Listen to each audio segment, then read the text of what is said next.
13/9/2024 ನಮ್ಮ ಶಾಲೆಗೆ ಮಾನ್ಯ ಶ್ರೀಮತಿ ಮಂಗಳಾ ನಾಯ್ಕ ಪ್ರಾಂಶುಪಾಲರು ಹಾಗೂ ಸಹ ನಿರ್ದೇಶಕರು ಸಿಟಿಇ ಜಮಖಂಡಿಯವರು ಆಗಮಿಸಿದರು. ಶಾಲೆಯಲ್ಲಿ ನಡೆಯುವ 1 ತಾಸಿನ ಪ್ರಾರ್ಥನಾ ಚಟುವಟಿಕೆಗಳನ್ನು ವೀಕ್ಷಣೆ ಮಾಡಿದರು. ಶಾಲೆಯ ಪ್ರಗತಿ, ಶಿಕ್ಷಕರ ಪ್ರಯತ್ನ, ಗ್ರಾಮಸ್ಥರ ಸಹಾಯ ಸಹಕಾರ, ಮಕ್ಕಳ ಗುಣಮಟ್ಟ, ಶಿಸ್ತು, ಸ್ವಚ್ಛತೆಯನ್ನು ಮೆಚ್ಚಿ ಖುಷಿ ವ್ಯಕ್ತಪಡಿಸಿದರು.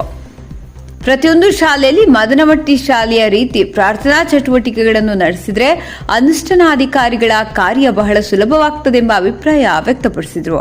ಸತತವಾಗಿ ಪ್ರಾರ್ಥನಾ ಚಟುವಟಿಕೆಗಳನ್ನು ಮುಂದುವರಿಸಿಕೊಂಡು ಹೋಗುವಂತೆ ಸೂಚನೆ ನೀಡಿದರು. ಕಾರ್ಯಕ್ರಮದಲ್ಲಿ ಹಿಂದಿನ ಜಿಲ್ಲಾ ಪಂಚಾಯಿತಿ ಸದಸ್ಯರಾದ ಶ್ರೀಮತಿ ಸಾವಿತ್ರಿ ಭಾ ಪಾಟೀಲ್, ಸಿಟಿಯ ಹಿರಿಯ ಉಪನ್ಯಾಸಕರಾದ ಶ್ರೀಯುತ ಸಿಎಂ ನೇಮಗೌಡ ಸರ್, ಲೆಕ್ಕಾಧೀಕ್ಷಕರಾದ ಮಹೇಶ್ ಜೋಶಿ, ಹಿರಿಯ ಶಿಕ್ಷಕರಾದ ಶ್ರೀ